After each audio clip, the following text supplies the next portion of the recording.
Egil Saga Chapter 12 Hildirída's Sons Talk with Harald. Hildirída's sons went to the king and bade him to a 3 nights banquet. The king accepted their bidding, and fixed when he would come. So at the appointed time he and his train came thither. The company was not numerous, but the feast went off very well, and the king was quite cheerful. Herrick entered into talk with the king, and their talk turned on this, that he asked about the king's journeys in those parts during the summer. The king answered his questions and said that all had received him well, each after his means. Great will have been the difference, said Herrick, and at Torgar the company at the banquets will have been the most numerous. The king said that it was so. Herrick said, that was to be looked for, because on that banquet most was spent, and thou, O king, hadst great luck in matters so turning out that thy life was not endangered. The end was as was likely, thou wert very wise and very fortunate. For thou at once suspectedst all was not for good, on seeing the numerous company there gathered. But, as I am told, thou madest all thy men remain armed constantly, and keep watch and ward night and day. The king looked at him and said, Why speakest thou thus, Herrick? What canst thou tell of this? Herrick answered, May I speak with permission what I please? Speak, said the king. This I judge, said Herrick, that thou wouldst not deem it to be well, if thou, O king, heardest every one's words, what men say when speaking their minds freely at home, how they think that it is a tyranny thou exercisest over all people. But the plain truth is, O king, that to rise against thee the people lack nothing but boldness and a leader. Nor is it wonderful in a man like Thorolf that he thinks himself above everyone.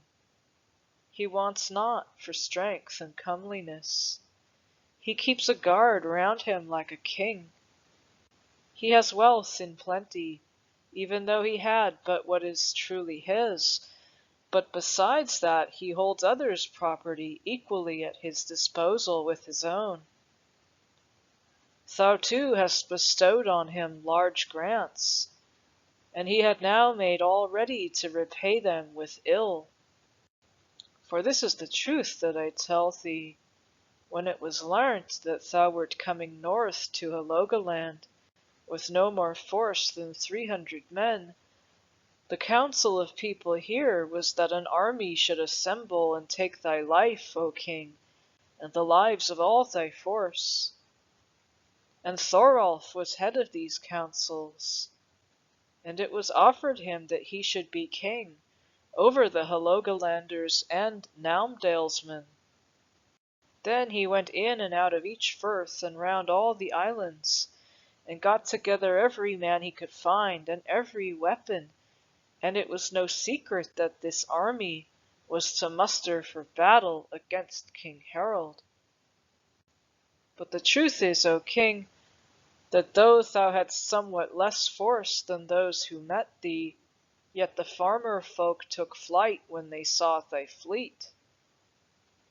Then this counsel was adopted, to meet thee with friendly show, and bid thee to a banquet. But it was intended, when thou wert well drunk and lying asleep, to attack thee with fire and weapon. And here is a proof whether I am rightly informed. Ye were led into a granary, because Thorolf was lost to burn up his new and beautiful hall. And a further proof is that every room was full of weapons and armor. But when all their devices against thee miscarried, then they chose the best course they could. They hushed up their former purpose.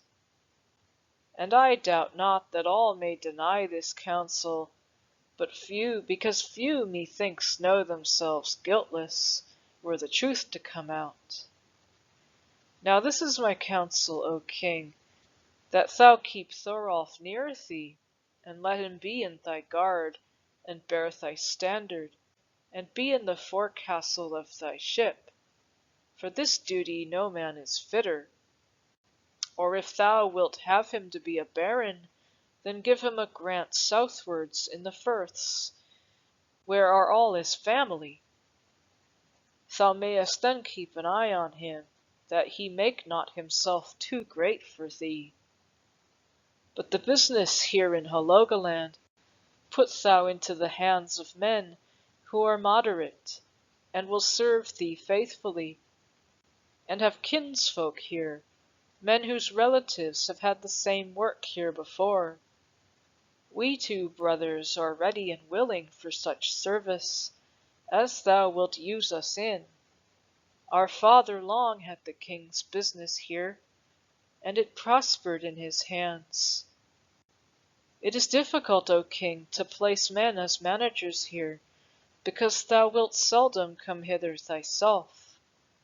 The strength of the land is too little to need thy coming with an army.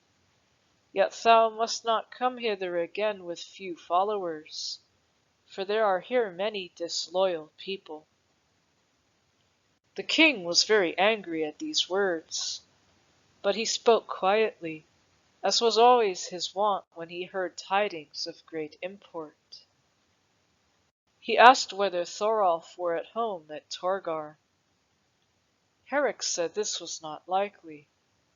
Thorolf, said he, is too wise to be in the way of thy followers, O king, for he must guess that all will not be so close but thou wilt get to know these things.